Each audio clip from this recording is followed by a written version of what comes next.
Shri Harikrishna Heights इथं अत्यंत वाजवी दरात 25 एमिरेट्स आणि प्रशस्त पार्किंगसह 2 आणि 3 BHK रेडी पोझिशन फ्लॅट्स उपलब्ध। बुकिंगसाठी संपर्क पार्श्वनाथ प्रोजेक्ट 9090 78 78 33।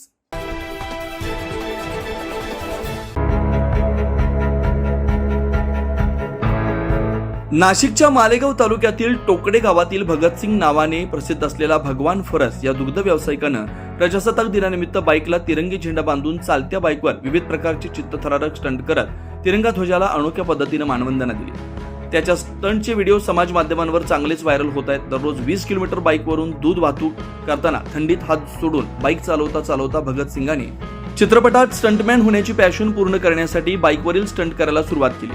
आज भगतसिंग 18 प्रकारचे स्टंट लिलया करतो आणि त्याचे अनेक स्टंट व्हिडिओ व्हायरल होत आहेत। स्टंट करणं कायद्यानं गुन्हा असलं तरी मालेगाव परिसरात भगतसिंगच्या स्टंटची चर्चा आहे। तो प्रत्येकानं सांगतो की माझ्यासारखे स्टंट इतरांनी करू नये। याशिवाय समृद्धी महामार्गावर 700 किलोमीटर बाईकवर विविध स्टंट करून विश्वविक्रम करण्याचा मानस भगतसिंगनं सार्वजनिकपणे व्यक्त केला। कृपया सर्वांना महत्त्वाची सूचना, प्रशिक्षण घेतल्याशिवाय असे स्टंट कोणी करू नये, हे कायद्याने गुन्हा आहे। 26 जानेवारी निमित्त मी जे स्टंट केले हे एक नमुना आहे। माझी अशी इच्छा आहे की 700 किलोमीटर वर्ल्ड रेकॉर्ड बनवायची माझी इच्छा आहे समृद्धी महामार्गावर। जय हिंद, जय महाराष्ट्र। 9 न्यूज महाराष्ट्रासाठी प्रतिनिधी आम्रपाली वाघ।